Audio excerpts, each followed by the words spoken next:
Hey, what's up, everybody? Welcome back to Kickin' Bass TV. Today's video, all about the bass spawn. We're going to be discussing where bass are moving to this time of year, some of the factors that are going to key you in on when it's happening for you, depending on where you live in the country, and also discuss some of our favorite baits to throw for bedding bass. So do me a favor, hit that subscribe button down below, and let's go.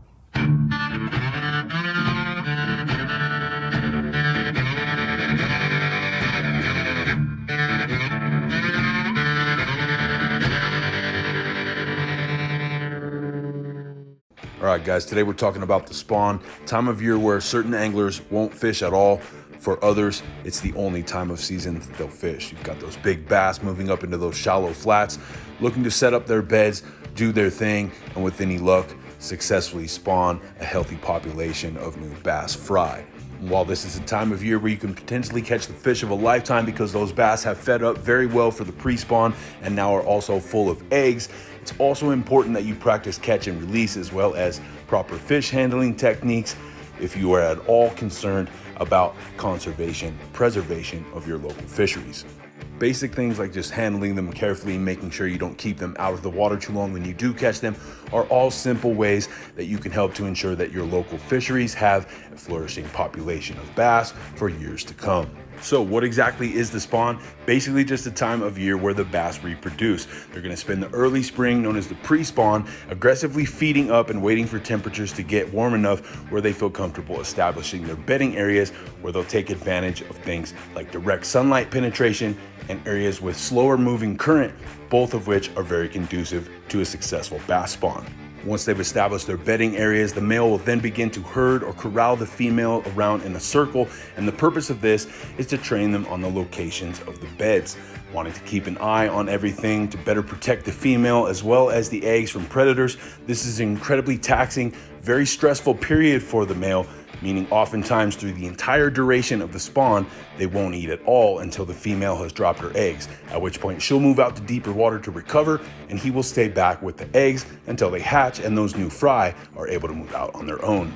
So where will you find bass during the spawn? Well, depending on the species, if it's a hybrid, spotted bass, or a largemouth, they tend to favor the backs of fingers and coves and super shallow flats with high sunlight penetration, areas with hard packed flat surfaces where they can keep a very close eye on everything that's happening in their bed. Whereas smallmouth, on the other hand, have been known to spawn in deeper waters, 10 to 15 feet at times, rockier, rougher conditions, and also in temps ranging from the 40s to the 80s, meaning that at times they will spawn through the entire summer, leading into the early fall.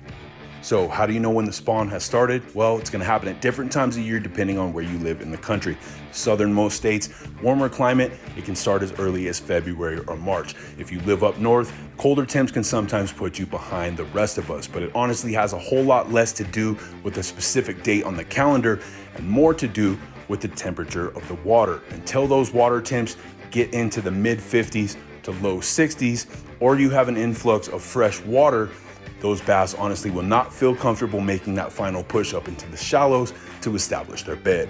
Which brings us to the next step in the process, which is lure selection. And one of my go-tos during the spawn and a top producer of big bass for bed fishing is going to be a jig. Now, whether I'm throwing a larger profile, full body crawl on a 1/2 ounce or 3/4 pitching jig, or a downsized presentation like a half crawl on a finesse jig, it's a great way to maintain bottom contact and entice a big bass during the spawn.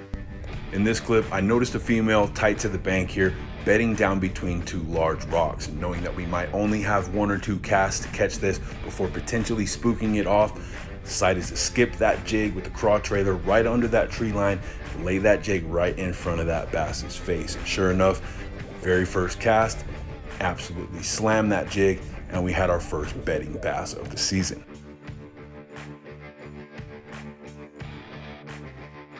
After that, going to be my bluegill swim baits, because bass absolutely hate bluegill during the spawn.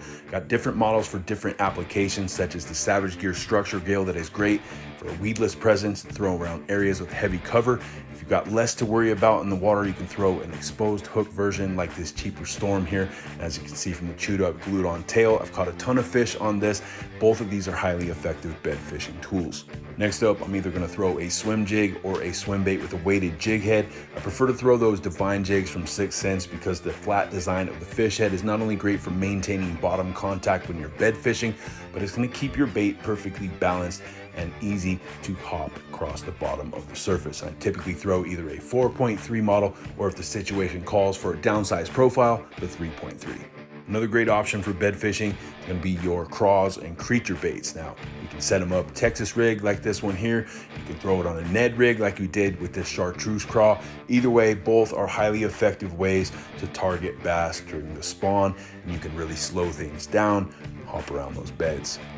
After that, I'm going to break out my worms. This is everything ranging from a Texas rig Cinco like this one here to your finesse or ribbon tail worms.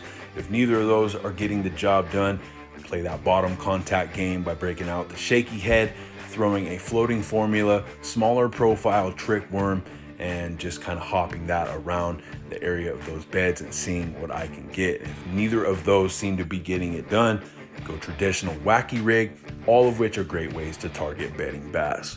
Another thing you need to keep in mind are your color selections and the size of your profile. Now, sometimes those bold, unnatural colors like this chartreuse are gonna do great in murky or stained conditions, but in clear water, you want that more natural presentation. Also, important factor is the size of the profile. Now, sometimes, especially during the spawn, that bigger bait, even though it might tend to get bit, you'll find your hookup ratio is low because what's happening is the bass are actually just lipping it and not making any contact with the hook, allowing them to just move it off of the bed essentially. Whereas with the smaller profile of this natural Ned rig, you'll have a lot greater hookup ratio. Last but not least is going to be traditional style tube. Now, this is a great way to maintain bottom contact. The top tie design lends itself to being hopped along the bottom of those beds, and smallmouth absolutely love them. So that's going to do it for today's video, guys. Hopefully this will help you get out and improve those bed fishing techniques during the spawn, and also be a little more mindful of those basic practices to focus on conservation, preservation of your local fisheries, all of which are going to ensure that you have a healthier population of bass to catch for years to come. If you enjoyed the video, do me a favor, hit that like button down below for me. If you haven't already, make sure you subscribe to the channel as well, because that's the best way to show your support. And hit that bell notification. That'll keep you up to date with all our new videos. Until next time, guys, I'm D with Kickin' Bass TV. Subscribe!